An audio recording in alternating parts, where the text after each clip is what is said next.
Class 5 आपका chapter 3 Sinbad की यात्रा। जैसे कि आप लोग जाते हैं गांव घूमने जाते हैं उसके बारे में बताते हैं, तो इसमें जो है सिंधबाद की यात्रा के बारे में बताया जा रहा है। तो लेखक जो है इस चैप्टर का राइटर है वो बताता है कि मैं बचपन से ही यात्रा जो है करने का मतलब घूमता था, मुझे बड़ा शौक था, मेरी हॉबी है यात्रा करना, जर्नी करना। तो एक यात्रा से मैं लौटता था, दूसरी यात्रा मेरी शुरू हो जाती थी। तो ये बताता है अपने एक बार की बात है कि मैं अपने साथियों के साथ जो है जल यात्रा पर निकला। जल यात्रा का मतलब होता है पानी के रास्ते जो हम जाते हैं नाव से या जहाज से। तो जहाज के रास्ते, जहाज से गया था, नाव से नहीं गया था। चलते चलते कई दिन हो गए तो हम एक टापू पर रुके। टापू मीन्स जो है पानी के जगह एक स्थान होता है, उसके बीच में जो है जमीन का जो भूखंड होता है उसको हम टापू बोल देते हैं। तो टापू पर रुके तो ना तो वहाँ पे कोई घर था ना कोई आदमी। हम सब हैरान थे कि कोई है ही नहीं यहाँ पे। तो फलों के बहुत सारे पेड़ वहाँ पे। तो सभी साथी जो है पेड़ों को खा के सब सुस्ताने लगे छाया में, और मैं घूमता घूमता कहीं दूर निकल गया। और घने जो घने घने पेड़ थे एकदम वहाँ पे, एकदम मुझे बड़े सुहाने लग रहे थे, अच्छे लग रहे थे।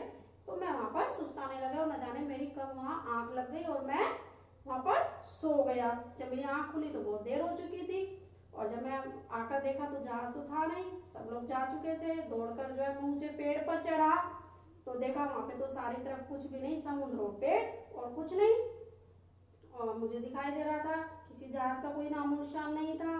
अब मैं निराश होकर पेड़ से जब मैं नीचे उतरा, इधर उधर मैंने देखा टहल कर, तो मेरी नजर गई एक सफेद गेंद जो है पड़ी। तो मैंने जाकर देखा, उसको छुआ तो वो तो बड़ी सॉफ्ट थी, नरम थी वो। और मैंने देखा गर्दन उठाकर तो गेंद तो पेड़ों में से भी ऊंची, बाद में वो तो पेड़ से भी ऊंची है। मैं उसके चारों तरफ चक्कर काटने लगा, तभी लगा कि काला विशाल बादल नीचे आ रहा है। एक बादल टाइप में कुछ ब्लैक ब्लैक नीचे आ रहा है। तो मुझे पता चला ये बादल नहीं बल्कि विशालकाय पक्षी, विशालकाय मीन्स बहुत बड़ा एक पक्षी है।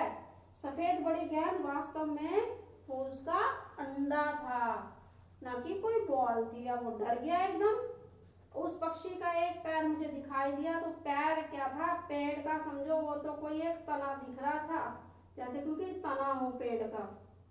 हिम्मत जुटाई मैंने, जुटाकर मैं पेड़ थोड़ा वहां से खिसका और मैंने अपनी पगड़ी खोलकर पक्षी के पैर से खुद को बांध दिया।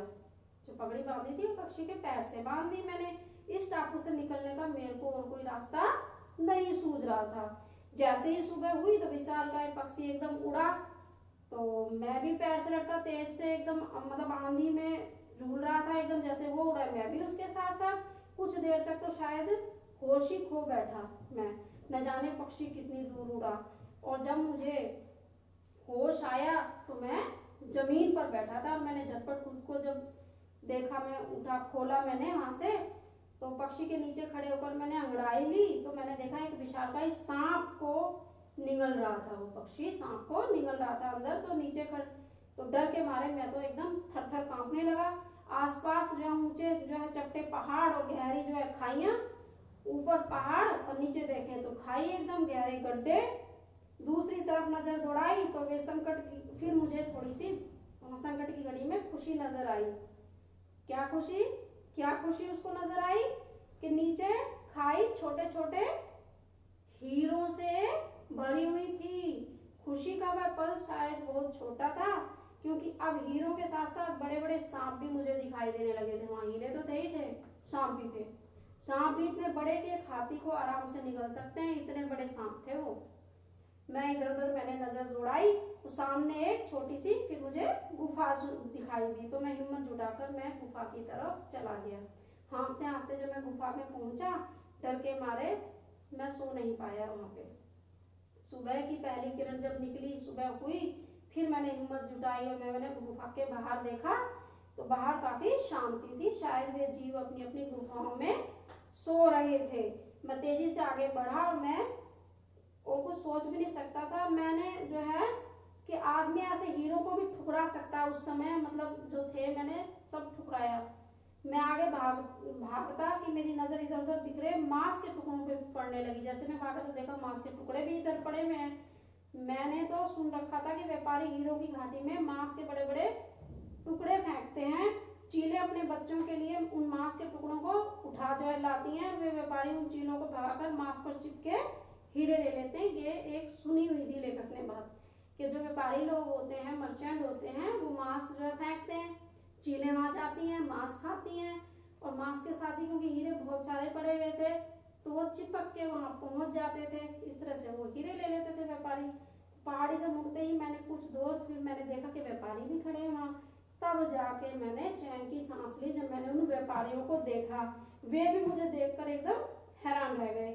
कुछ दिन मैं उन व्यापारियों के साथ ही रहा, उनके साथ ही जहाज से फिर मैं लौट आया। आज भी जगमग करते उन हीरों को बड़े बड़े सांपों को याद करके मैं एकदम सिहर जाता हूँ कि एक तरफ हीरे और बड़े बड़े सांप, तो मतलब वो सब छोड़ गया था ना, तो वो चीज ये लेखक अब भी याद करता है।